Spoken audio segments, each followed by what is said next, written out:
on peut se lever dans la salle. Lève-toi s'il te plaît là où tu es. Lèvons nos mains. Je voudrais que nous prions pour ce message que nous allons recevoir maintenant. L'ange que Dieu nous a envoyé est déjà là. Prions nos cœurs qui soient réceptifs. Élevons nos voix, prions le Seigneur. Seigneur Dieu de grâce et de bonté, c'est toi qui parles. Non pas que tu parles, Seigneur, mais tu concrétises ce que tu dis, Seigneur.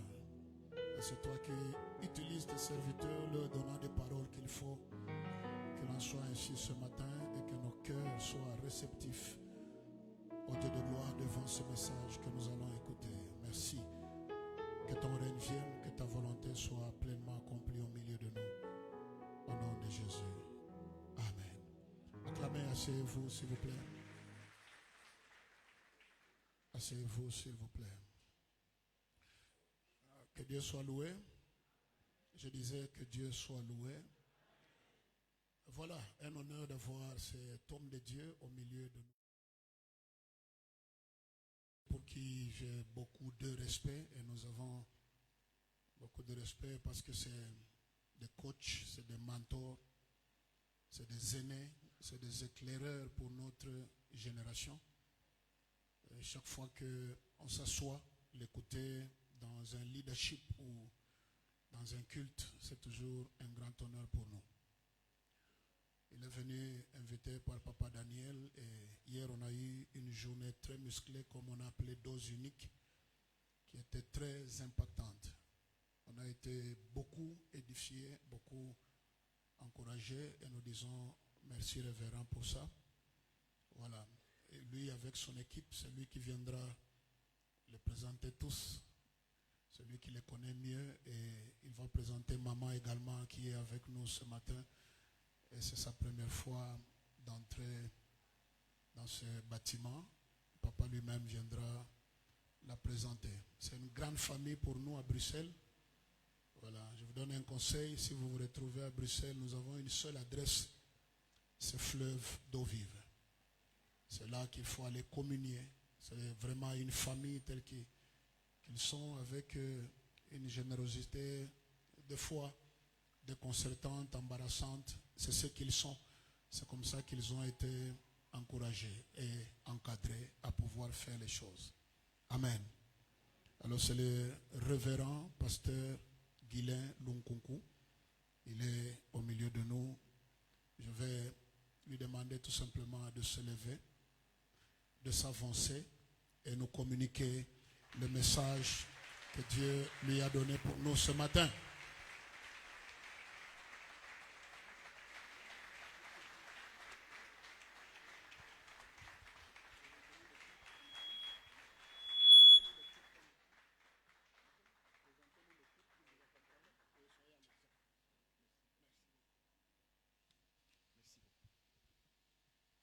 Oh, mon Dieu. Quel bonheur d'être ici. Quel bonheur d'être dans la maison ici. Quel bonheur de revenir, d'avoir trouvé une famille à Lubumbashi. Merci beaucoup, apôtre Damas. Maman apôtre, merci beaucoup pour l'amour que vous nous donnez. L'accueil très généreuse. Apôtre Damas, moi je t'aime beaucoup. Parce que je t'ai découvert spirituellement. Je me suis rendu compte que tu es un homme de grande profondeur.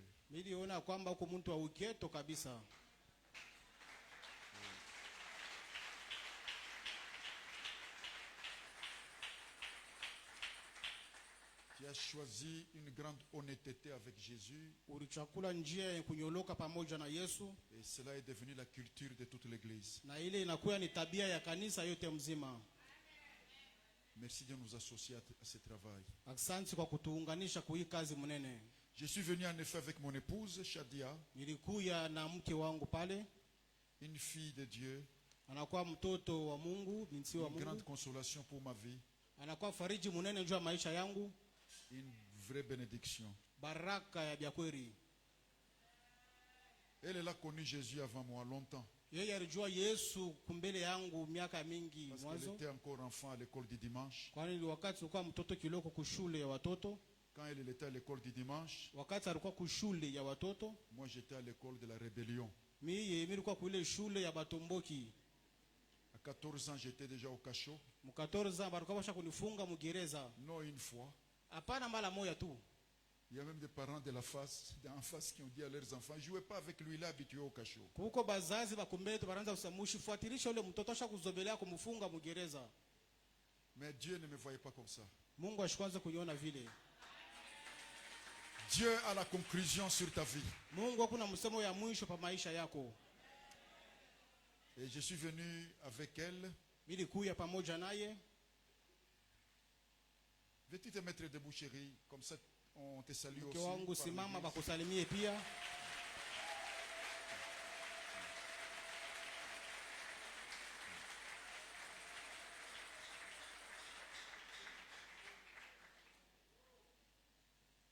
Et nous sommes venus aussi avec toute une équipe. Tulikuya na timu yote mzima. Ils ne sont pas tous ici. Abana bote pale beko. Parce que via ton ministère Kwani kupitia butumishi yako qui s'est répandu dans la ville, bo balizambazwa ndani ya muji humu. ils sont en train aussi de prendre de prêcher là et là. Beko na ubiri huku na kule. Des petits noyaux sont allés avec, accompagner les autres. Tumabinkunji nkuji tunaenda kusindikiza hapa na bengine. Pour que au cas où ça ne marche pas, ils les soutiennent. Juu ili kama biendeke baba saidie. Non, non, ça va marcher. Alors, je suis venu avec Zouzou, Nilikuya na nduku Zuzu. qui est dans une longue robe royale. Yeye kumkanjo ya kimalikia.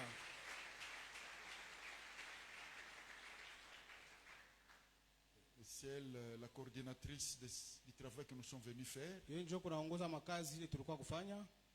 Je suis venu aussi avec Georges qui est ici à l'extrême. Nilikuya na nduku George kuingambo ya huku. Georges, c'est un fils de mon amour. George anakuwa ni mwana wa mapendo yangu. Il me suit partout. Il est très, très utile. Ananifuataka fasi yote ni wa maana kabisa njoo yangu. Et puis après Georges, il y a Joël. Kisha George kuko Joel.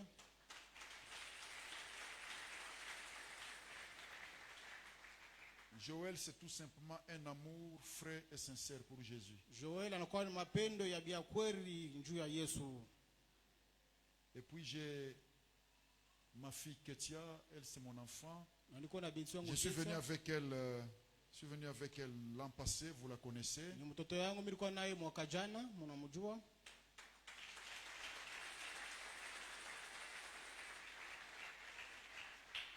Elle m'aide beaucoup dans la mission que je fais. Ananisaidia kabisa mkazi niko nafanya.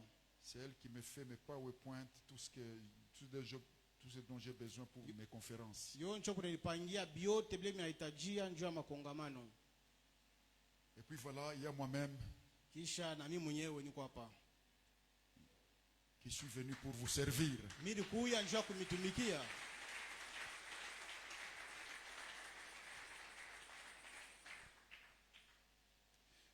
Est-ce que nous pouvons nous tenir debout encore un peu ensemble pour... Tunaweza kusimama sisi wote bwima.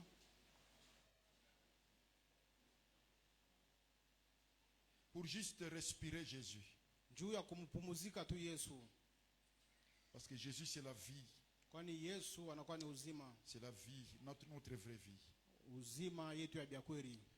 Tenir debout juste pour encore avoir nos yeux sur lui. Unapasha kuwa tuna macho yetu yenye kumwangalia yeye. Veux-tu mettre la main sur ton cœur pour dire Seigneur, fais vraiment pénétrer Weka mkono wako pa kifua useme Bwana ingiza ton conseil dans mon cœur. mashauri yako moyoni mwangu. Amen. Voilà, nous pouvons nous asseoir. Zio mnaweza kuikala. C'est une très bonne traduction. Je suis en train d'entendre, c'est très très très bien fait. Inakuwa ni utafsiri mzuri, niko nisikia mzuri kabisa. Asante. Alors l'église, nous sommes prêts pour recevoir la parole de Dieu. Kanisa tuko tayari nje kusikia neno la Mungu. Alors la parole de Dieu, nous allons la trouver dans l'évangile selon Matthieu au chapitre 13. Neno la Mungu tuikuta mu Mathayo sura ya 13. Ce sera du premier verset au 13e verset. Itakuwa ni mstari wa kwanza mpaka Matthieu 13, 13. 1 à 13. Mathayo 13 mstari wa kwanza mpaka 13. Mais qu'est-ce que j'ai dit? Matthieu 25, 1 à 13. Msamee Mathayo 25. Matthieu 25, verset 1 à 13. Mathayo 25 mstari wa kwanza mpaka 13.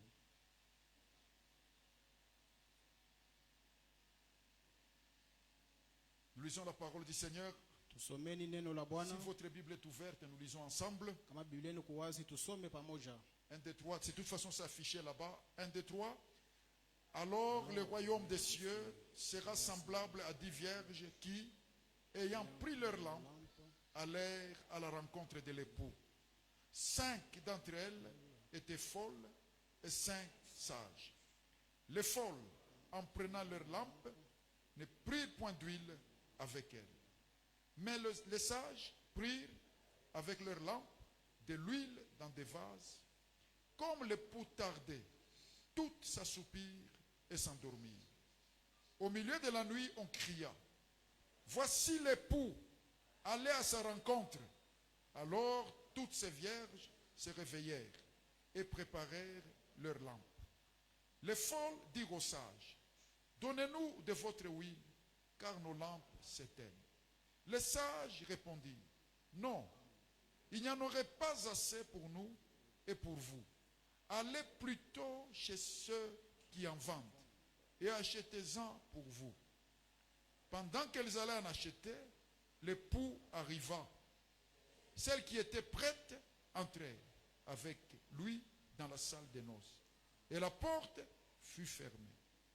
Plus tard, les autres vierges vinrent et dirent: Seigneur, Seigneur, ouvre-nous. Mais il répondit: je vous le dis en vérité, je ne vous connais pas. Veillez donc, puisque vous ne savez ni le jour ni l'heure. Amen, amen, amen. Amen. Nous nous asseyons dans sa présence. Tunaikala ndani ya wapo wake. Église, Kanisa, au moment où nous lisons cette parole, wakati tunasoma hii andiko, nous sommes très près de la réalisation de ce que nous venons de lire. tuko karibu na matimiziko ya hivi tunatokea Il kusoma. y a une très grande activité dans le milieu céleste actuellement Kuko kazi munene muhali ya kimbingu muhi wakati, autour de l'événement que nous venons de lire ici. kando kando ya hii mambo tunatokea kusoma hapa. Beaucoup de choses se bousculent dans le milieu céleste. Vitu vya mingi vinabunkana mule ulimwengu ya mbingu. Ceux qui sont attentifs, Bale beku basikilivu, ils savent qu'il y a une grande activité dans l'air banajua kusema kuko kazi munene ndani ya hewa. à cause de ce que nous venons de lire ce matin. Kwa ajili ya hivi tunatokea kusoma hii asubuhi. Qu'est-ce que nous venons de lire ce matin? Tunatokea kusoma nini ya asubuhi? Nous venons de lire Tunatokea kusoma le récit des mariages. hii andiko ya ndoa. Vous savez, quand dans une famille, Mnajua ndani ya jamaa, le mariage d'un fils s'approche, ndoa ya mwana iko na karibia, un fils précieux, mwana wa damani wa bei, un fils unique. mwana wa upekee. Quand le mariage s'approche Wakati ndoa inakaribia et que les parents ont des moyens na bazazi beku na manamna, et que les parents sont fous amoureux de l'enfant, na bazazi basha kumupenda mtoto yabo kabisa, on va sentir les choses qui bougent tutasikia bintu binatingizika, parce que le mariage est très près. kwani ndoa iko karibu. Et c'est l'état dans lequel le Père Céleste se trouve actuellement au sujet du mariage de son fils. Njo ali baba wa mbingu anajikuta kwa ile nelekea ndoa ya mwana wake. Le mariage de Jésus, mes chers amis, Ndoa ya Yesu, warafiki wapenzi, n'est pas un détail. haiko tu mambo mfupi, hapana. Ce n'est pas une image. Haiko tu picture. Méfiez-vous quand quelqu'un vous dit c'est juste une figure. Mushikubalie bantu watemesha sema inakuwa tu ni mfumbo, ni mfano moya hivi. C'est le centre même Njo msingi yenyewe de la création, ya umbo, de la parole de Dieu, ya neno la Mungu, de l'existence même de toi et de moi sur la terre. ya kuwapo kwa wewe na mie hapa pa dunia. C'est ce mariage qui a décidé que Dieu crée ce qu'il a créé. Ni ndoa njo ilisema Mungu aumbe kile aliumba. Sans ce mariage, la création n'aurait pas de sens. Bila hii ndoa umbo haukupashe kuwako. La création n'aurait pas de but. Umbo haikupashe kuwa na kifukuzio. Il y a plusieurs images Kuko mapicha mingi de l'église dans la Bible. ya kanisa ndani ya Biblia. L'église comme les champs de Dieu. Kanisa kama shamba la Mungu, L'église comme la maison de Dieu. kanisa kama nyumba la Mungu, L'église comme la famille. kanisa kama jamaa, L'église comme l'armée de Dieu. kanisa kama jeshi ya Mungu. L'église a plusieurs images, plusieurs figures dans la Bible. Kanisa iko na mapicha ya mingi na mifano ya mingi ndani ya Biblia. Et puis l'église est présentée aussi comme l'épouse Kanisa ilijionekanisha kama bibi harusi du Fils de Dieu. wa mwana wa Mungu.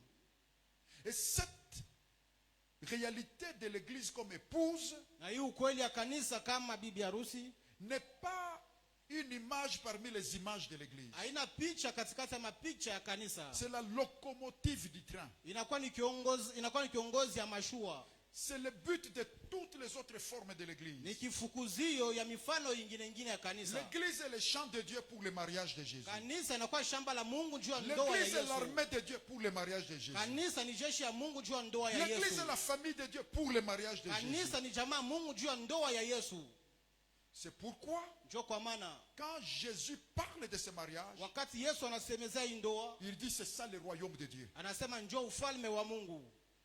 Ça veut dire, Ni kusema si tu veux voir le règne de Dieu dans ta vie, ukipenda kuona utawala wa Mungu mu maisha yako, il faut comprendre ça. inakubidi kuchukua hii, Parce que c'est ça le règne de Dieu. kwani njoo utawala ya Mungu, C'est ça le règne de Dieu. njoo utawala wa Mungu. Le mariage de Jésus, c'est ça le règne de Dieu. Ndoa ya Yesu njoo utawala wa Mungu, C'est ça le royaume de Dieu. njoo ufalme wa Mungu. Quand vous allez toujours dans le même évangile, Matthieu 22, Ukiende mwenjili moya moya Mathayo 22, quand vous allez au chapitre 22 de Matthieu, ukiende kusura 22 ça ya commence Mathayo, par la même chose. inaanzia pa kitu moja moja. Jésus prenant la parole leur parla de nouveau en parabole et il dit, Yesu akachukua msemo na mbasebeza tena mumfumbo na akawaambia, le royaume des cieux est semblable à un roi qui fit de noces pour son fils. ufalme wa mbingu unafuanana na mfalme anatayarisha ndoa juu ya mwana wake. Il envoya ses serviteurs. Alituma batumishi Ça veut yake, dire apôtres, prophètes, pasteurs, évangélistes, docteurs, quel que soit le service, le ministère que nous faisons, c'est pour ce mariage. ni kusema banabii, bapastori, batumishi bote ni njuu ya hii ndoa hii. C'est ça le royaume de Dieu. Njoo ufalme wa Mungu.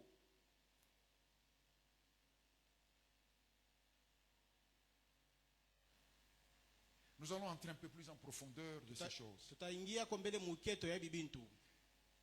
Ici, Jésus donne une image de 10 vierges qui se préparent pour aller à la rencontre de l'époux. Hapa Yesu analeta picha ya wabikira 10 banaenda kukutana na mume wabo. 5 sont folles, d'autres sont sages. Batano beku bapumbafu na batano beku benye hekima. La Bible dit, Biblia inasema les folles n'étaient pas prêtes, les sages étaient prêtes. bale bapumbafu hawakuwa tayari, lakini benye hekima walikuwa tayari. Et c'est quoi être prêt quand nous lisons cette parabole? Kuya tayari ni kusema nini wakati tunasoma hii mfumbo? C'est quoi être prêt? Kwa tayari ni Quand nous kusema nini? rentrons dans Matthieu 25, Tukirudia mu Mathayo 25 au verset 12, mstari wa 12, quand les vierges folles viennent, wakati wa bikira Viana. wapumbafu wanakuya, voilà ce que l'époux va dire. angalieni kile bwana harusi atasema. Voulons-nous lire ensemble? Tutasoma pamoja. Mais il répondit, Lakini alibajibu, je vous le dis en vérité, nemionyesha kwa ukweli, je ne vous connais pas. mie shimijue shimifamie. Vous savez que Jésus est gentil. Unajua Yesu ni muntu mwema, Mais comment il peut présenter les choses de cette manière-là? namna kanaweza kuonesha bintu mwina muna. Parce que ces vierges étaient quand même aussi dans une forme d'engouement pour aller. Aba babikira nabo balikuwa mwile kinkunji juu ya kwenda kukutana naye. Elles étaient aussi dans les groupes. Nabo balikuwa mwile kinkunji. Et puis Jésus dit non. Kisha Yesu anasema hapana. Il répondit, Alibajibu, je vous le dis en vérité, nemionyesha kwa ukweli, je ne vous connais pas. mie shimijue. Ce verset montre Hii shairi inaonesha qu'on n'entrera pas au ciel par la gentillesse. ya kwamba hatutaingia kumbingu juu tu bantu tu bazuri paka hivi. Il n'y a personne qui se marie pour être gentil. Hakuna muntu ula naowaka wala anaolewa njoo kuya tu mzuri paka Par exemple, tu hivi. passes dans la rue, Saa zingine unapita mbalabala, tu vois une femme qui est couchée par terre, unaona mama moja mwenye kulala chini, tu sens la pitié, unashikia buluma, tu appelles ton pasteur, unaita pastori tu wako, dis pasteur, j'ai choisi de me marier. asema pastori, mimi nachukua ni muowe Il huyu. n'y a personne qui fait ça. Hakuna ule anafanyaka vya vile. On ne se marie pas Abao wake parce qu'on a pitié. juu unamshikilia buluma. Et si vous vouliez épouser quelqu'un par pitié, arrêtez. Ukipenda kwa muntu njoo buluma, acha ile mambo. Jésus ne va pas se marier par pitié. Yesu ashitaoa njoo buluma. Il va épouser une femme qui a sa taille, Lakini ataoa bibi ule kuna burefu yake. une femme qui a sa dimension, Bibi ule kuna hatua yake. une femme qui est compatible avec lui, Bibi ule baneneana naye une banapatana femme naye. qui a sa, qui a l'autorité qu'il a. Bibi mwenye kuna mamlaka ile yeye kunayo. Jésus ne va pas se promener dans les jardins du ciel avec une femme moribonde, une Yesu femme- ashitatembea mu mashamba na bibi Une kusaka femme karibu na kufwa. médiocre. Bibi wa ovyo. même les anges Hata wa malaika commencent à regarder, hey. watamwangalia sema yeye. Et puis Jésus vient de présenter, c'est mon épouse, hein. Na Yesu anasema, "Njoo bibi yangu huyu." Et les anges commencent à faire ça par respect pour le Seigneur. Ba malaika wanaanza kufuata njoo heshima njoo ya Bwana. Non, le mariage de Jésus n'est pas ça. Hapana, ndoa ya Yesu haina hivi. Quand l'épouse se tiendra devant lui, Wakati bibi harusi atasimama mbele yake, ce sera dans l'autorité de son maître, atakuwa mamlaka ya dans mwalimu la wake, dimension de son Seigneur. mwatua ya Bwana wake. C'est pourquoi la Bible dit, Njoo kwa maana Biblia inasema il a donné des dons alileta aux mazawadi apôtres, kwa aux mitume, prophètes, kwa aux nabii, pasteurs, kwa aux wapastori, docteurs. kwa Il daktari. a donné les dons de tous ces ministères-là, Alileta mazawadi ya mabutumishi les yote ile, évangélistes. wapasha La injili. Bible dit pour la perfection, Biblia inasema juu ya ukamilifu, pour augmenter la maturité, augmenter la dimension, Je augmenter commence l'autorité, augmenter, pour aider cette église à être au niveau du mari. juu ya kusaidia hii kanisa ikuye mwatua moya na bwana harusi.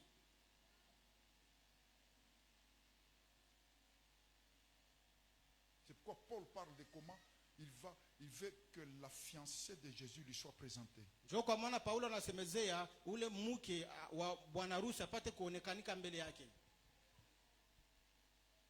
La Bible dit tous les ministères existent pour amener l'église à la stature parfaite du Christ. Biblia inasema mahuduma yote iko wako njoo kupeleka kanisa mwatua ya Kristo. La stature, c'est la taille. Stature inakuwa ni burefu. Ça veut dire la taille de l'église, c'est la taille de Jésus. Nikusema burefu ya kanisa ni burefu ya Yesu.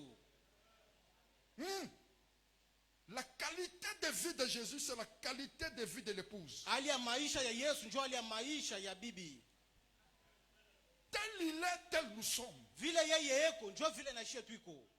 Vous savez, si nous ne comprenons pas le mariage de Jésus, nous ne comprenons pas beaucoup de choses que la Bible dit. Unajua kama tuelewe ndoa ya Yesu hatutaelewa bia mingi bila Biblia inasemezea.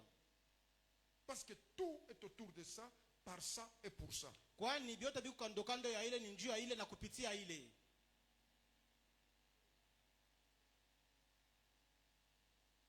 Église, Kanisa, quelque chose de grand est devant nous. kintu kinene kiko mbele yetu. Quelque chose de très très très grand. Kintu kia kinene kabisa. De très grand qui va clôturer l'histoire. Kia kinene kitafunga maneno.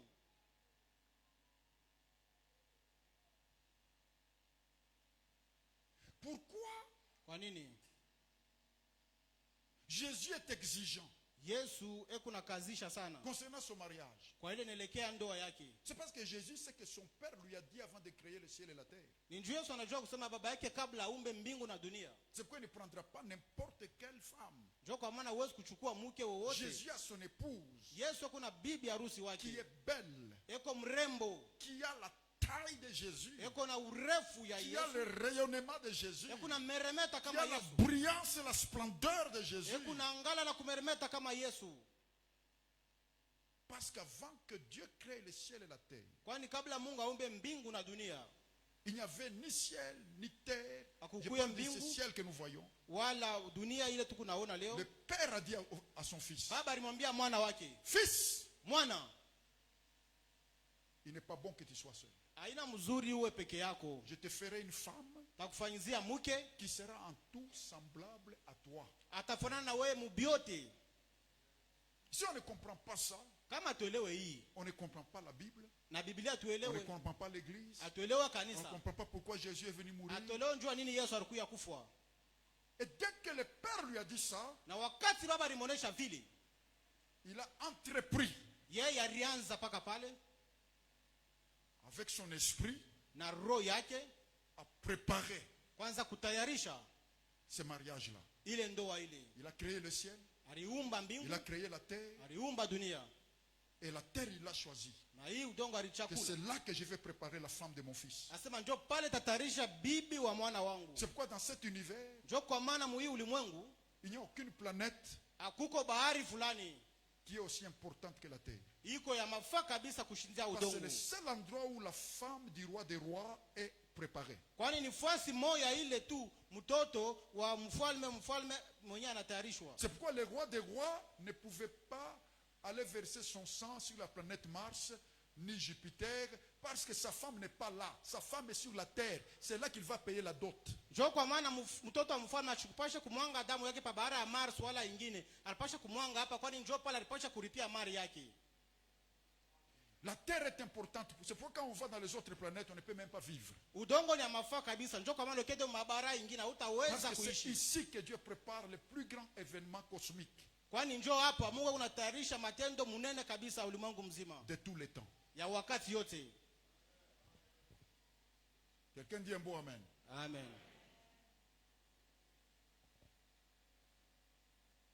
Ce qui fait que vous verrez dans la Bible Njoo itafanya kwamba mtaona Biblia,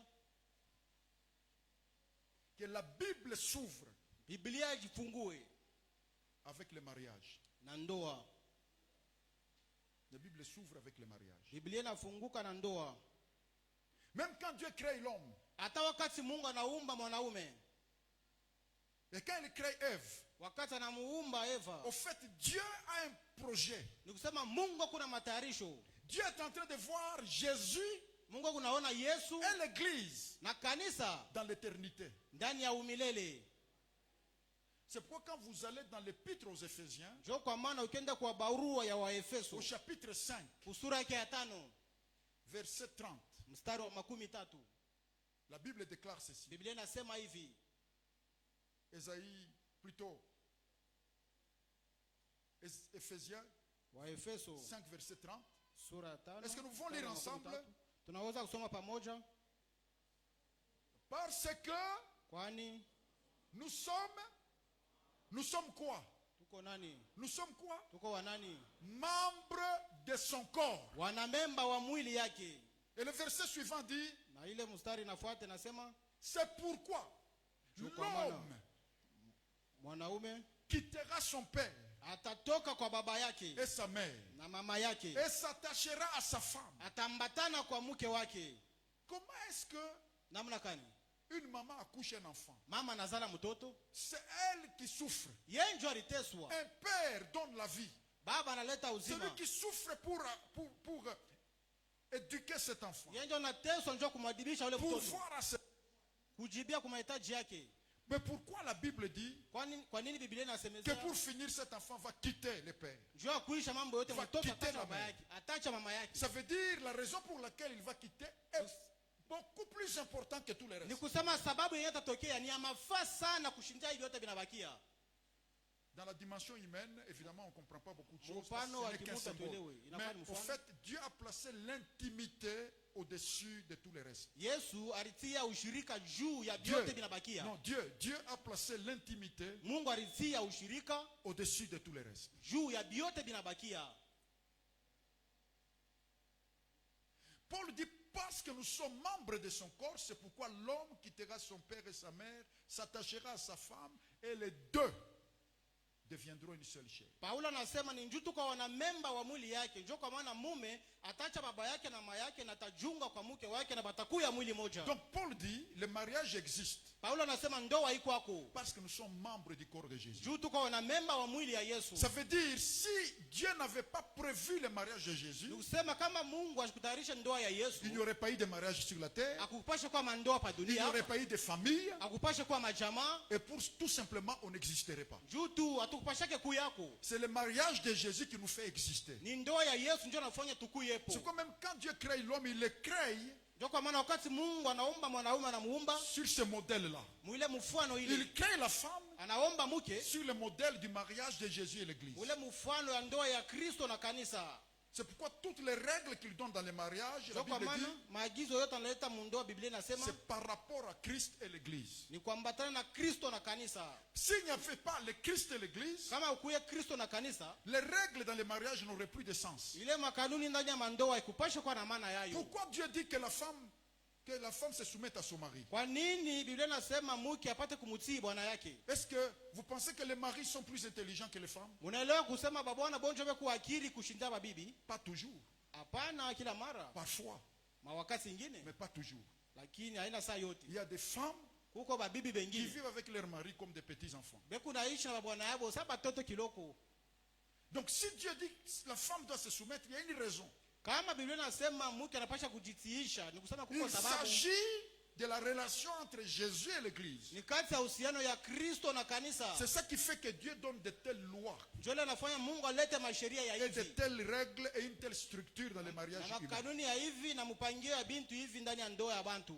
Sinon, on ne comprendrait pas. Kwani hatukupashe On ne kuelewa, comprendrait pas des textes tels que hatukupashe kuelewa manziko saa ya la mère sera sauvée, mama la ataokolewa. femme sera sauvée si elle devient mère. Mama ataokolewa wakati atakuya bibi. Vous avez déjà lu votre Bible? Musha kusomaka La Bible Biblia. dit la femme sera sauvée si elle devient maman. Ni kusema bibi ataokolewa wakati atakuya mama. Est-ce que Dieu parle des choses physiques? Mungu unasemezea bintu vya kimwili. Parce qu'il y a des femmes qui sont très saintes mais qui n'ont pas d'enfants. Kwani kuko ba mama beku wepesi lakini habana batoto. Dieu parle de l'église. Mungu akunasemezea kanisa. Que l'église qui sera sauvée, Kanisa taokolewa, c'est l'église ndio kanisa ile qui reçoit la semence de l'époux itapokea mbeko ya mume et que la semence na ile mbeko ile produit. itazala. C'est l'église qui reçoit la parole de Ni Jésus kanisa napokea neno la Yesu et qui met cette parole en pratique. na inatia hii neno katika tendo. Sinon, on ne comprendrait pas beaucoup de choses. Kwani hatukupashe kuelewa bintu vya mingi. Pourquoi c'est Ève qui a été tentée, Adam n'a pas été tenté? Kwa nini ni Eva ndio walimshawisha walimupima lakini haina Adamu? La Hapana. Bible dit ceci. Biblia inasema hivi, Ève a été tentée, Eva balimupima, elle a mangé le fruit alikulia ntunda. parce qu'elle était tentée. Kwani balimupima? Mais Adam a mangé le fruit Adamu alikulia ntunda parce qu'il était auprès d'elle. juu alikuya pembeni ya Eva. C'est ce que la Bible dit. Ndio vile Biblia inasema Que la femme a été tentée ule bibi balimupima, et Adam, elle en donna aussi à Adam qui était auprès d'elle. alimupatia na Adamu mwenye alikuya Ça pembeni veut dire yake. Ève a péché par tentation Ni kusema Eva alitenda dhambi kupitia kukupimiwa et Adam a péché par solidarité. na Adamu alitenda dhambi kwa kuwa tu mushirika pamoja na bibi yake. Et la Bible dit que nous, membres de l'église, Na Biblia inasema sisi wanamemba wa kanisa nous avons péché. tulitenda dhambi, Mais Jésus lakini Yesu est devenu péché alikuya dhambi par solidarité. kupitia tena ushirika wetu naye. Sinon, on ne comprend pas beaucoup de choses. Kwani hatupashe kuelewa bintu vya mingi, On ne comprendra pas des règles. hatutaelewa makanuni. Hapana.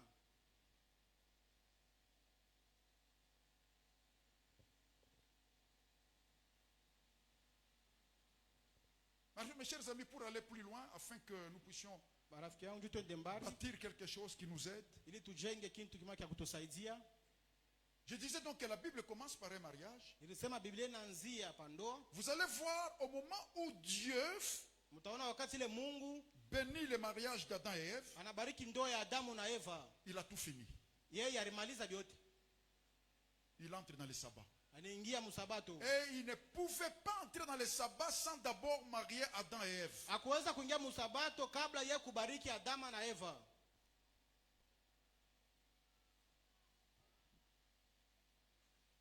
C'est comme ça Ndio kwa maana que les choses commencent. vile bintu binanza. Dieu marie Adam et Ève. Mungu anawesha Adamu na Eva. Il entre dans une situation de mission accomplie. Anaingia hatua ya kazi kumalizika. Tout ce que je faisais, vyote milianza kufanya ça a amené ici. vinanifikishia Maintenant hapa. j'ai accompli, Mimi namaliza c'est pourquoi j'ai créé tout ça. kenyewe mirumbia vyote hivi. Maintenant que c'est accompli, Sasa vinatimizika. j'ai fini. Mimi namaliza. Et la Bible commence comme ça et elle finit comme ça. Na Biblia inaanza hivi na inamalizika hivi. Quand nous allons dans Apocalypse 19, Ukienda Ufunuo sura 19 à partir du verset 4, kuanzia mstari wa 4 nous lisons ceci. tunasoma hivi. Apocalypse 19, les 24 vieillards et les 4 êtres vivants se prosternèrent et adorèrent Dieu assis sur le trône en disant Amen, Alléluia. Wazee 24 wanainama mbele ya Mungu na wanamwabudu, wanasema haleluya.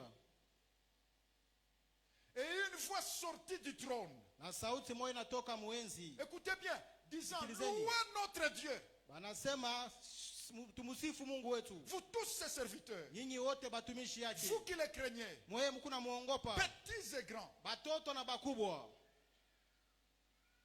La suite.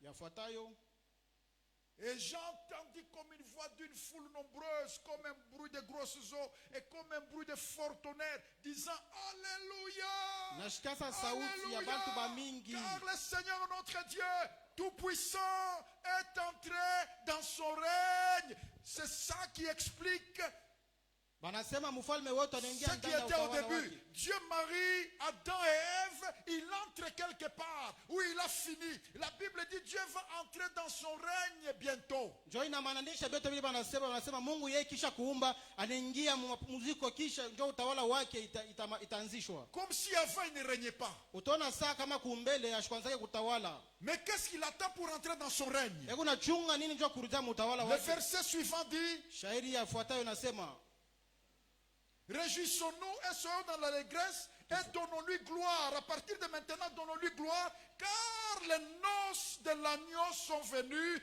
et son épouse s'est préparée. tufurahiwe paka pa sasa na tufurahiwe tukue mfuraha kabisa, kwani ule mwana wa mtoto harusi anatayarishwa. Le sabbat du début, c'était un symbole de cette réalité. Sabato ya kumwanzo ilikuwa ni mananisho ya hii ukweli.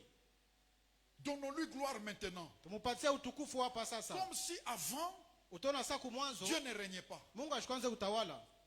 Vous savez que Dieu règne en tout temps. Mnajua Mungu kunatawala Mais wakati vous wote. et moi, nous n'avons pas encore vu le règne de Dieu. Ouais, Le Nami. poids du règne de Dieu. Hatuyaona Comme nous bujita le utawala verrons wa à ce Mungu. moment-là. Vile tuyaonaka mwile Parce wakati. que pour le moment, Dieu est comme un père qui est Kwani- encore en combinaison en train de préparer le mariage. Kwani jumu hii wakati Mungu kama baba yuko natayarisha ndoa. Vous savez, quand le mariage arrive, vous êtes à 2 jours du mariage. Unajua kama ndoa kuna kuya kunembakira masiku mbili, Parfois, dans la maison, il y a les désordres. munyumba muko muvuruko. Pourquoi? Parce que tout le monde est occupé à préparer le mariage. Kwani kila muntu eko natayarisha ile ndoa. Le père ne met pas son beau costume 2 jours avant le mariage. Baba ashakaki ile nkosha yake mzuri masiku mbili mwanzo. Il est encore au travail. Yeye eko Mais le naenda jour du mariage, lakini siku ya ndoa il va sortir son meilleur costume. atatosha ile nkosha yake Oh, je mzuri. vous assure que Dieu va sortir son meilleur costume. Na ameonyesha Mungu Bientôt, atatosha nkochi yake la mzuri. bientôt Dieu va sortir son meilleur costume. Wakati chache Mungu atatosha Parce nkochi que yake les la noces mzuri. de l'agneau arrivent à grande vitesse au moment où je vous parle. Kwani ndoa ya mwana wake inakuya mwaraka yote mwakati na misemezea La hapa. raison pour laquelle Dieu a créé le ciel et la terre, ça va s'accomplir très bientôt. Sababu ile Mungu aliumba mbingu na dunia itatimizika hapa hapa. Donc quand nous comprenons ça, Kama tunaelewa hivi, que Dieu entre dans son règne Mungu anaingia mutawala wake, parce que l'épouse s'est préparée, juu bibi harusi alitayarisha. on comprend pourquoi Jésus dit le règne de Dieu. Tunaelewa kwamba Yesu alisema utawala wa Mungu C'est 10 vierges qui se préparent inakuwa ni babikira 10 pour aller à la wanatayarisha rencontre de l'époux. juu ya kukutana na mume harusi. Le royaume de Dieu, c'est ça. Ufalme wa Mungu njoo hiyo. On a compris quelque chose, Église. Tunaelewa kitu moja kanisa, Je vous ai rappelé des choses na mikumbusha bintu que nous lisons tous les temps, bila tunasomaka kila wakati, mais qui sont la priorité des priorités. lakini njoo vinakuwa vyenye vya mwanzo ya vyote. Sinon, il y a beaucoup de choses qu'on ne comprendrait pas. Saa zingine kwa hii kuko bintu bila tuwezi kuelewa Il y a hapana. beaucoup de choses dans la Bible qu'on ne comprendrait pas si on ne comprend pas ça. Kuko bintu vingine mu Biblia tuwezi kuelewa kama tuelewe hivi.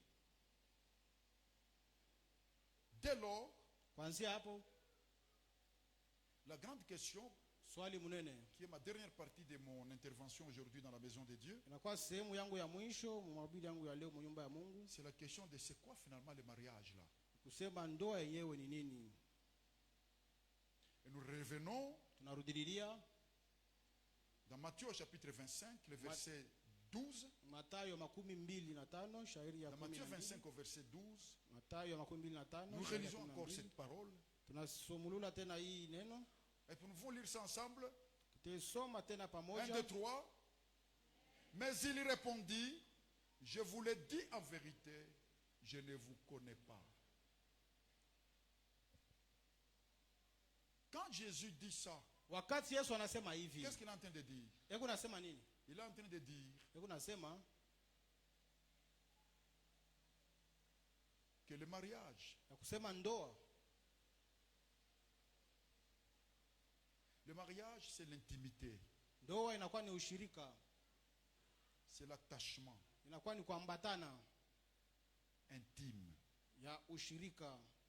Il dit je ne vous connais pas. Et le verbe connaître ici, c'est un verbe relationnel. Anasema utamka kusema mishi mijue, itamko kufahamia, inakuwa ni ya Parce que uhusiano. nous nous associons connaissance avec la spéculation mentale, la spéculation intellectuelle. Kwani Non. tuko na vuruko ile ufahamu na bile Le bantu verbe qui est wanasema. utilisé là, Itamko banasemezea dans hapa ce contexte, muii andiko muii wazo c'est le fait que nous ne nous connaissons pas intimement. Nous ne sommes pas dans la relation. ni kusema tujijue kwa ushirika, hatuna mahusiano hapana.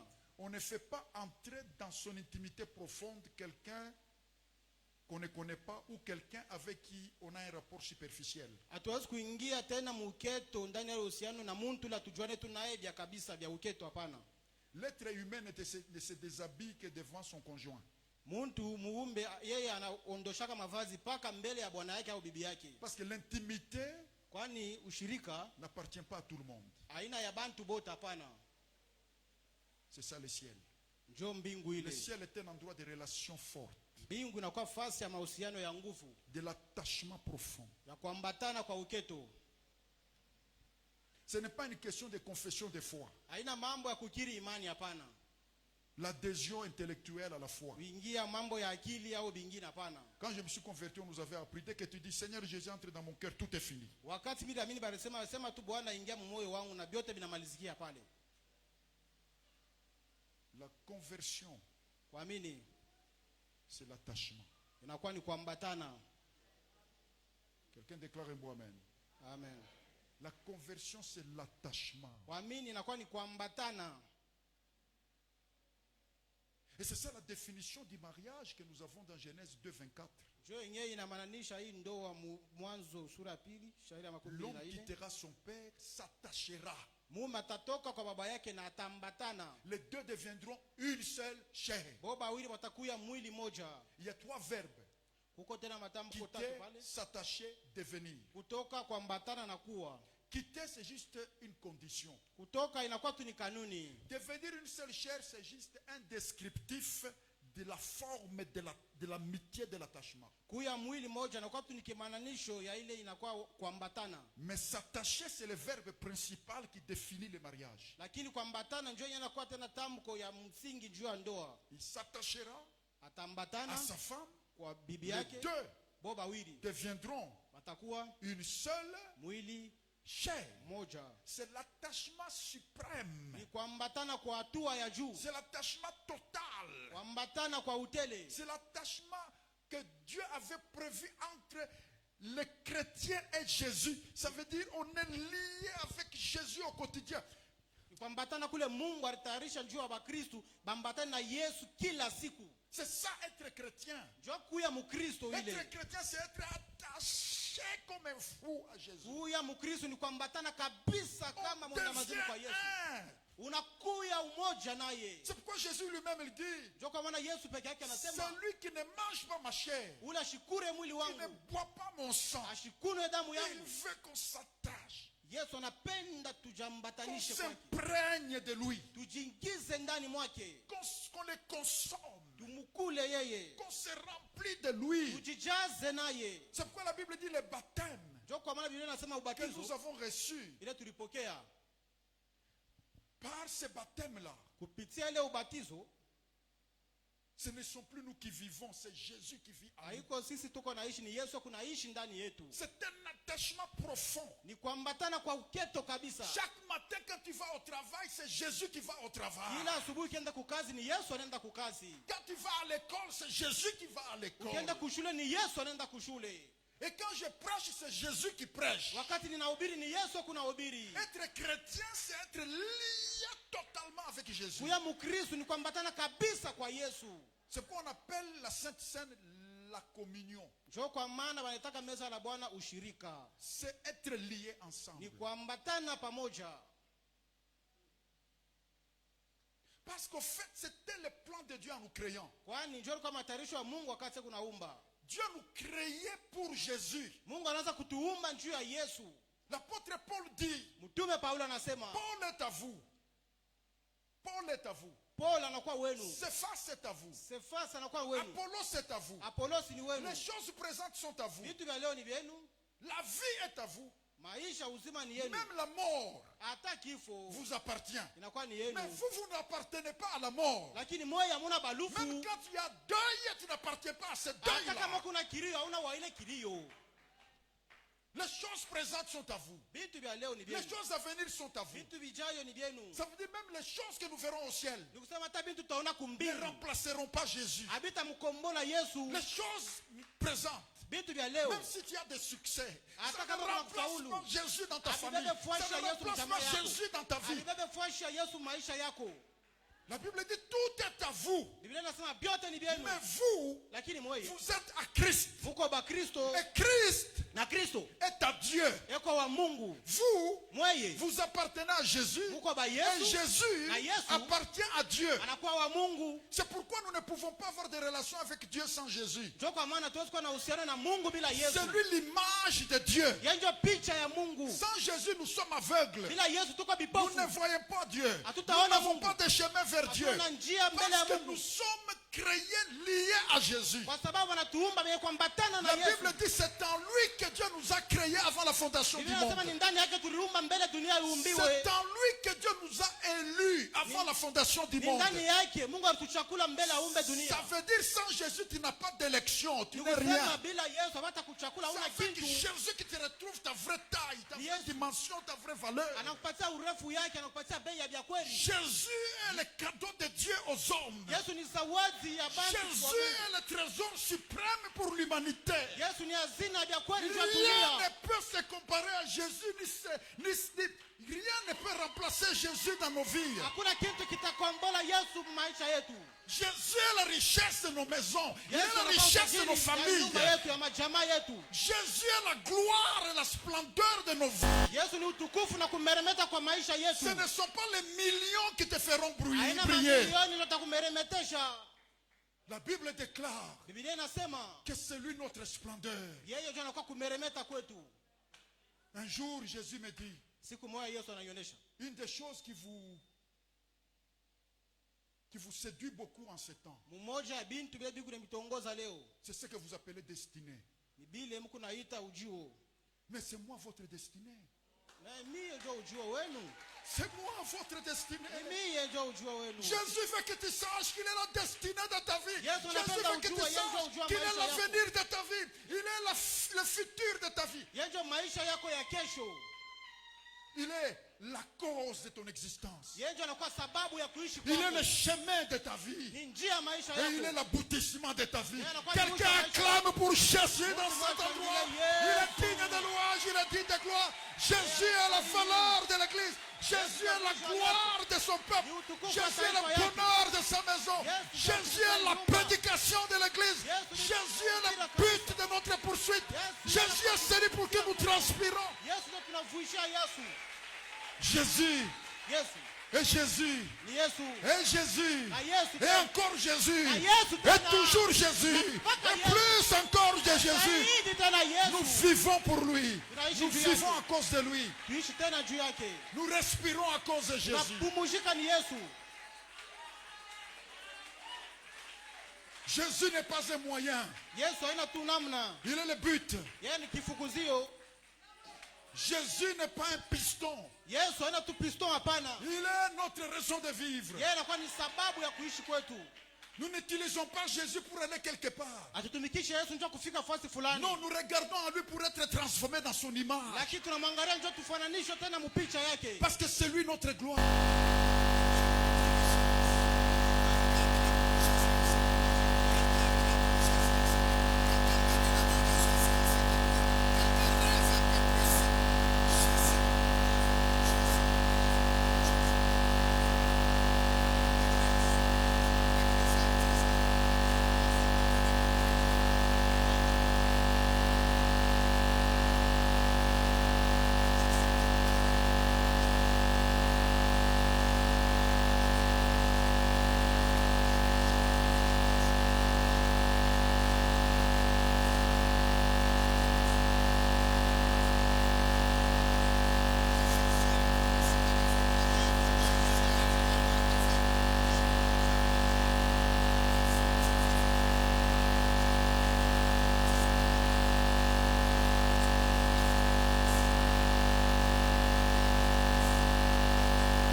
anasema Quelqu'un dit, panapenda moi Yesu. j'aime entendre ces choses. Ni napenda usikia hivi. Il est la raison de ma vie. Ni sababu ya maisha Oh, yangu. église, lisons à voix forte cela. Allons-y Kanisa, ensemble, 1, 2, 3. tusome nguvu. Je suis le cep.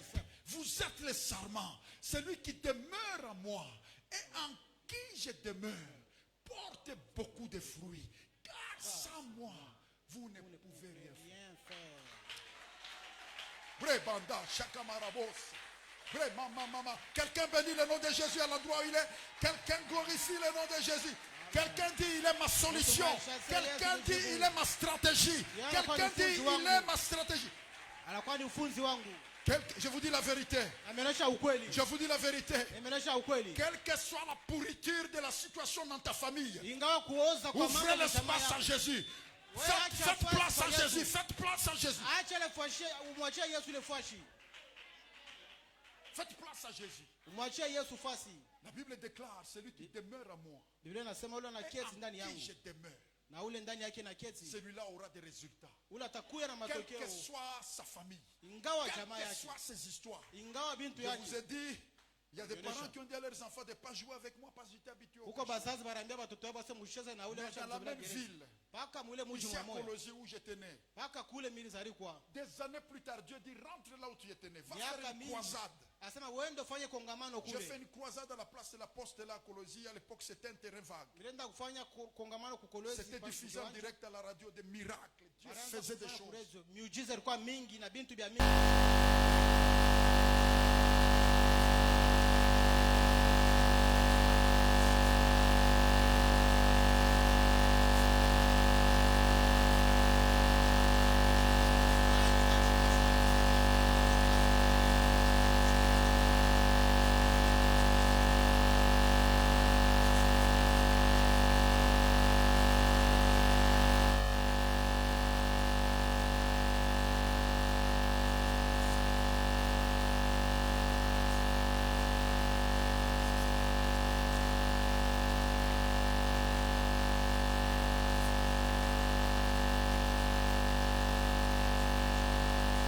La ville Inakuwa ni mkubwa wa ile mji.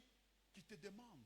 Kuna kulomba. Je dis Jésus. Nasema Yesu. Quelqu'un dit oh Jésus. Mtu aseme Oh Yesu. Jésus. Oh Yesu Jésus. wangu. Oh, quelqu'un dit oh Jésus. Mtu aseme Jésus. Oh Jésus. Oh Jésus. Oh Jésus. Oh Jésus. Jésus changera ta vie, jeune homme. Yes, Jésus atabadilisha remplacera, maisha yako kijana. remplacera cette médiocrité par l'excellence. Atabadilisha leo Jésus kukupa va ubora. réhabiller ta vie. Yes, Jésus va atabadilisha faire maisha yako. resplendir ta Yes, vie. atameremeta Jésus va maisha yako. mettre sa gloire sur ta Yesu vie. ataweka utukufu wake mu maisha Jésus est yako. capable de changer ton histoire. Yesu anaweza kubadilisha En profondeur. historia yako mwa uketo. Il ne s'agit pas de stratégie. Haina mambo Nous ya sommes dans ufuzi. un christianisme Tuko mkikristo qui fonctionne comme un bouddhisme christianisé. be unatumika kama babudist. C'est un Benye banageuka christianisme du mbokristo. développement personnel. Ile inakuwa ya kuendelea kwa upekee. Je vais devenir quelqu'un. Napenda Même kuya Jésus mtu. devient juste un moyen pour. Yesu anakuwa tunamuna tu nja kufikia kule. Mais le quelqu'un pour nous, c'est Jésus. Lakini ule mtu juu yetu ni Yesu. Nous avons juste besoin que sa face brille sur nous. Tunahitajia tu uso wake meremete juu yetu. Nous avons juste besoin que sa face brille sur nous. Napenda uso wake meremete juu Oh, yetu. quelqu'un dit moi je reçois ça. Quelqu'un dit moi je reçois ça. Moi je reçois ça. Quelqu'un dit moi je reçois ça. Mtu aseme Amenez napokea ça dans ile. ma maison. Amenez ça au travail. Amenez Peleke ça partout. kunyumba yako kukazi fasi C'est yote. ça l'atmosphère de ta vie. Jo, L'atmosphère hali de ya ta vie nyumba s'appelle Jésus. Hali ya maisha yako L'atmosphère de inaitwa ta vie, Yesu. ce n'est pas l'argent. L'atmosphère de ta vie, ce ne sont pas les biens de cette vie. Hali L'atmosphère ya de ta dunia. vie, l'atmosphère de ta vie, c'est Hali ya quelqu'un. dunia ni mtu. L'atmosphère de ta vie, c'est quelqu'un. Hali ya hii dunia ya maisha yako ni Mungu. Jésus dit, Yesu anasema celui qui s'attache à moi ule atambatana na mie portera beaucoup de fruits. atazala matunda Car sans mingi. moi, Kwani bila vous mie ne pouvez... Dis avec moi, hein, sema na mie mon succès dans l'intimité. mon succès dans l'intimité. Avec nos technologies, on se Hii, vante beaucoup ma de faire de technologie grandes yetu. choses. Shie Vous savez tunajitapa kufanya vitu mingi. qu'aucun scientifique Hakuna- couper une abeille, ça c'est démontré. Vous coupez une abeille en deux, aucun scientifique ne va la ressusciter. Ni kusema basha Aucun. kuimananisha Une abeille, nyuki mupasule vous coupez en deux, tumpande c'est mbili. fini. Hakuna Aucun anaweza scientifique. kumfufula. Si nous sommes incapables de faire une si petite chose, Kama hatuna na uwezaji wa kufanya kakintu kaloko tu pourquoi vile. se vanter de tout ça? Kwa nini kujivumisha vyote vile? La technologie de Dieu, c'est la relation. Teknolojia inaharabisha mahusiano yetu. Vous savez, ce qui t'a fabriqué, qui m'a fabriqué, Unajua kile kilikutunga wewe c'est na la mimi. relation entre deux personnes. Ni uhusiano wa bantu mbili. Au moment où ils sont allés fort dans la relation, Wakati baringia muketo ya uhusiano nous wao, nous sommes venus au monde. shie tunakuya kudunia. Avec deux yeux qui filment comme des caméras en couleur. Na Et macho que mbili kuna nous faisons des vidéos, nous photographions avec deux caméras en couleur.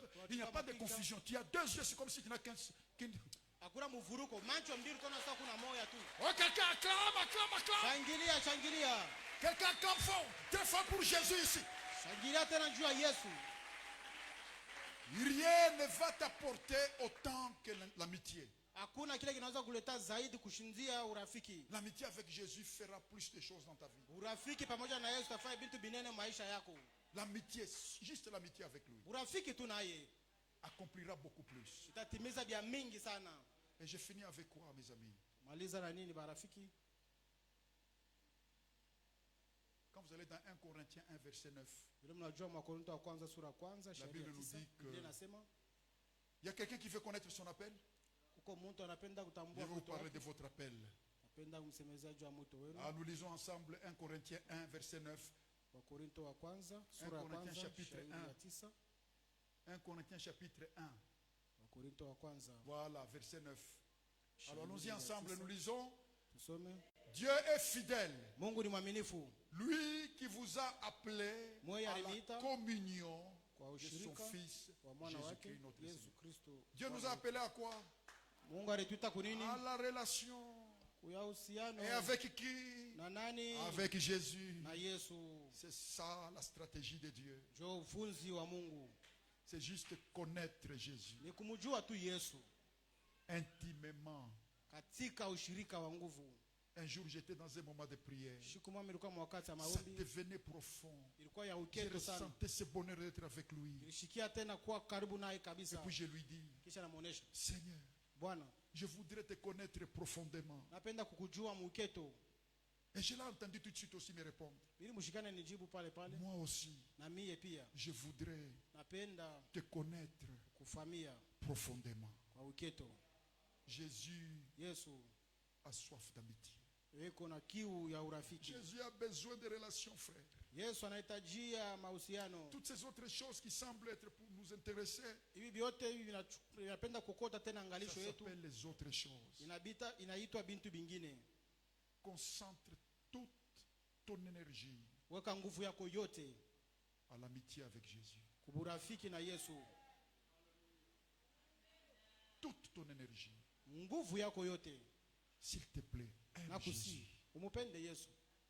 Quand nous entrons dans l'église comme ça, il est facile que nous voyons la Bible. Tukiingie mkanisa hivi ni kepesi tuone Il est Biblia. facile que nous voyons la chorale. Ni kepesi tuone Il kwaya. est facile que nous voyons les hommes de Dieu. Ni kepesi tuone batumishi ya Mungu. Mais depuis que tu es entré ici, Tangu ringia humu. combien as-tu vu Jésus? Wewe ulimuona Yesu mara ngapi?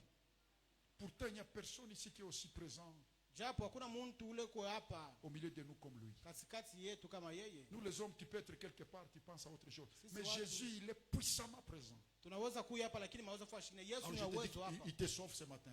Penda kuokoa Il relève ta vie ce matin. Anainua maisha yako ya Le bras de Jésus est ici. mkono wa Il Yesu. change le cours de ton histoire ce matin. Anabadilisha historia yako. Jésus te ramène Yesu anakurudisha. dans une mise à jour Yeye anakutilia pour un upya. nouvel avenir, Juu ya maisha pour un yako. nouveau futur. Juu ya maisha Quelqu'un yako. offre une acclamation de gratitude, Alete tena shangilio. de reconnaissance à Jésus ce matin.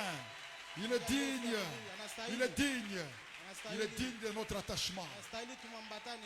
Il est digne de notre attachement. Anastahili tumambatane. Investissez tout dans l'amitié avec Jésus. Ujiingize vya mingi ndani ya uhusiano ya Yesu. Investissez tout Weka vyote dans cette amitié-là. ndani ya bule burafiki. Parce que c'est l'amitié Kwani urafiki qui révèle votre vraie vie, ndio inaonesha maisha yako qui ya vya kweli. ramène votre vie à son véritable niveau. Inapeleka maisha yako mwatua ya vya kweli.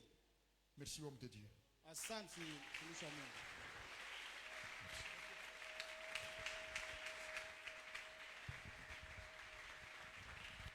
Est-ce que les amoureux de Jésus peuvent se lever et acclamer? Penzi ya Yesu msimame na mshangilie. Je disais, ceux qui aiment Jésus, levez-vous, acclamez. Ili sema bale wanapenda Yesu msimame mshangilie.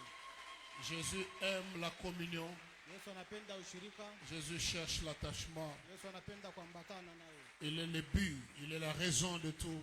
siku zio wanakuwa sababu ya vyote. Lèvons nos mains tout simplement, Inueni mikono tu, nos yeux fermés. macho ya kufunga. Faisons cette prière. Fanyeni maombi. Seigneur, je veux te connaître dans la profondeur. Bwana anapenda kujua muketo. Amène-moi dans la profondeur Unipeleke de la muketo communion et de la connaissance de ta ya personne. ushirika na ufahamu ya Mungu. Élève ta voix, prie le Seigneur. Prie le Sauti, Seigneur. omba Bwana.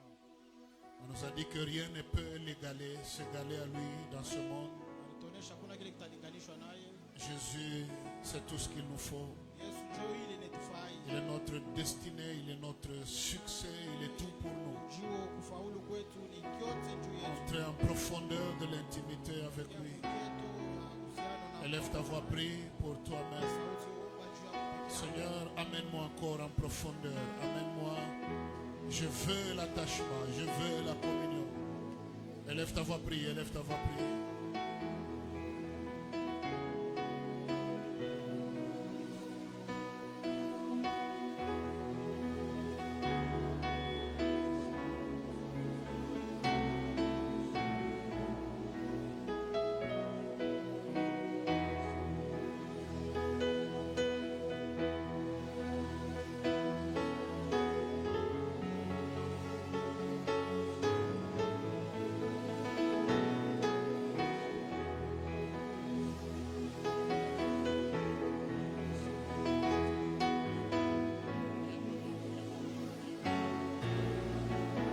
Sans lui, on n'est rien, prie pour toi-même.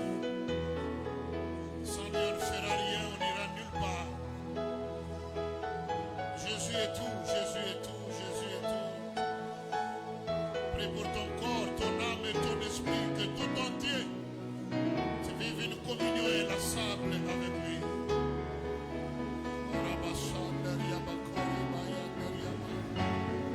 Alléluia, alléluia, alléluia. Sa présence est tangible, sa présence est là. Dis-lui, je veux te connaître encore, te connaître encore, te connaître encore, te connaître encore. Alléluia.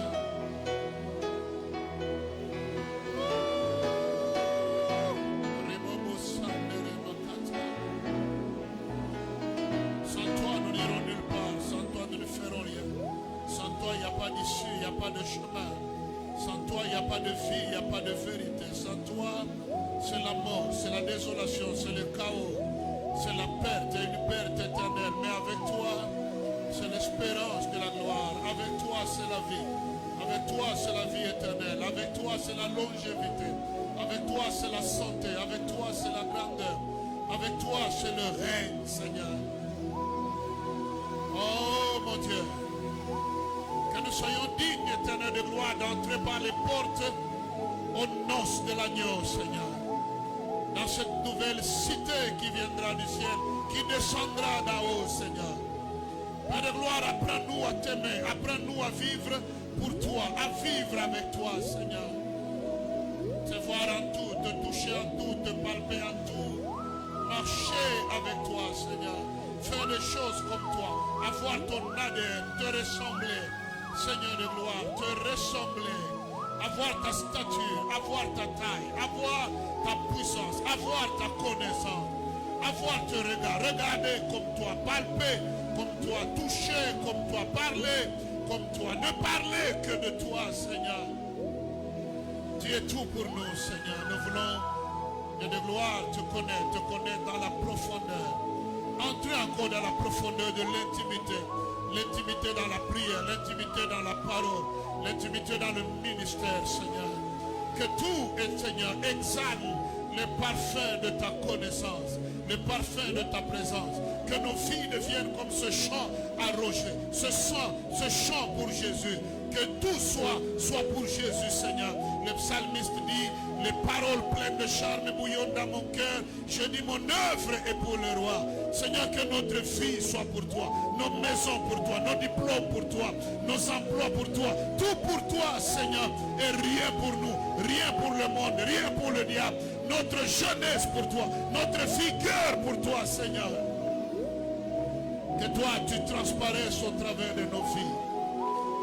Merci parce que les noces de l'agneau sont la raison de la création, la raison pour laquelle tu es venu sur terre, la raison pour laquelle tu nous as sauvés. Et nous avons été prédestinés à être semblables à l'image de son Fils, afin que Jésus soit le premier-né de tout. Éternel, merci. Père de gloire, notre appel, Seigneur, c'est la communion. La communion avec nous. Nos finances doivent communier avec toi. Oh Dieu de gloire, nos foyers, nos mariages, nos couples, nos enfants, nos maisons, nos véhicules, Seigneur. Tout ce qui est en nous, Seigneur, doit communier avec toi, Seigneur.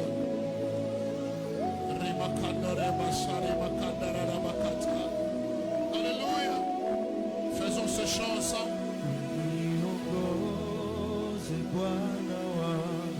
Alléluia. Katika njia ya kwenda mbinguni, Nisaidie, mimi naomba chantez. Nawe, Yesu. niende mbele, Niende mbele. Nawe, Yesu. Katika neno lake uniwezeshe uniwezeshe kila siku. niende mbele, nawe heri niende mbele, niende mbele, nawe Yesu, Katika neno lake uniwezeshe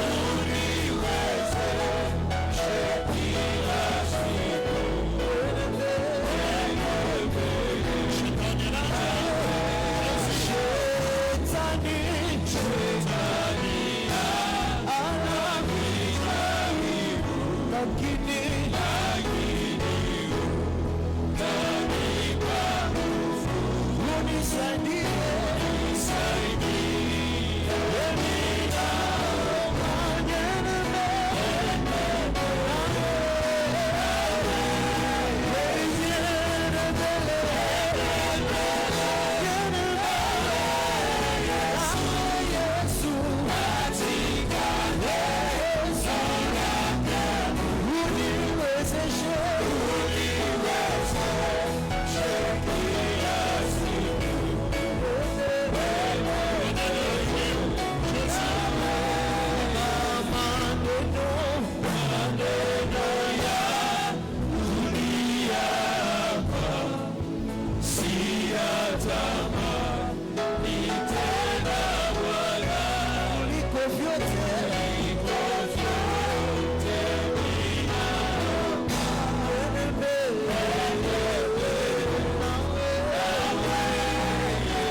fort que les voisins.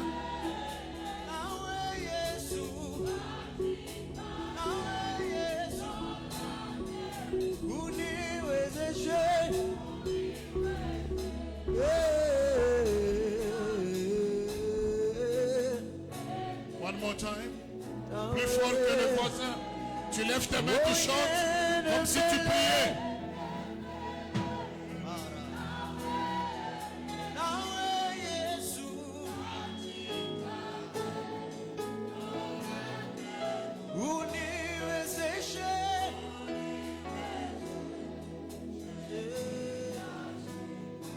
Une dernière fois plus fort comme si tu priais. Que ce soit la prière de ton cœur.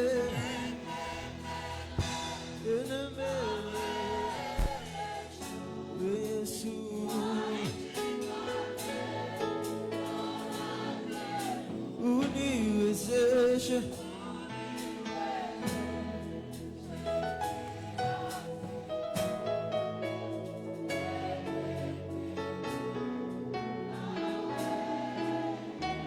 La raison pour laquelle nous sommes dans ce culte, Seigneur, c'est pour que tu nous donnes la capacité d'aller de l'avant sans te trahir, sans t'abandonner, sans clocher de deux côtés, mais en étant stable, Seigneur, dans notre foi, équilibré dans notre engagement, allant de mieux en mieux dans notre attachement et notre communion avec toi.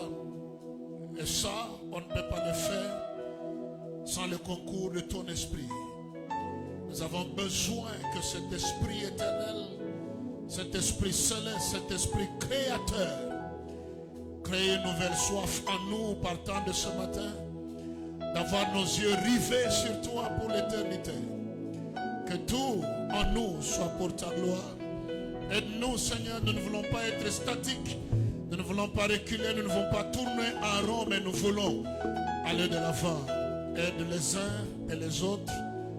Merci au départ de ce culte que ce message vibre éternel au-dedans de nous.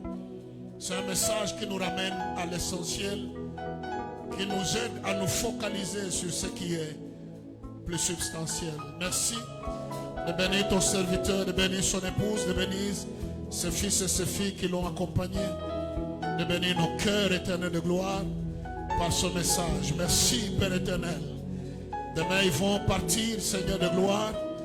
Je t'en supplie, toi qui gardes le départ et l'arrivée, prends-les en charge, transporte-les sur tes ailes jusque dans leur maison en toute sécurité. Père, cette semaine nous déclarons ton règne sur nous, Seigneur de gloire, ton règne sur nos maisons, ton règne sur nos activités, ton règne sur tout ce que nous serons, nous ferons et partout où nous irons. Nous brisons l'agenda du diable contre nos maisons et nos familles cette semaine au nom de Jésus.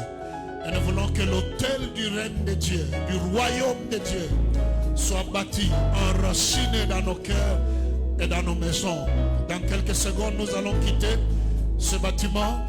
Ce qui est vrai, c'est que nous n'allons pas quitter ta présence.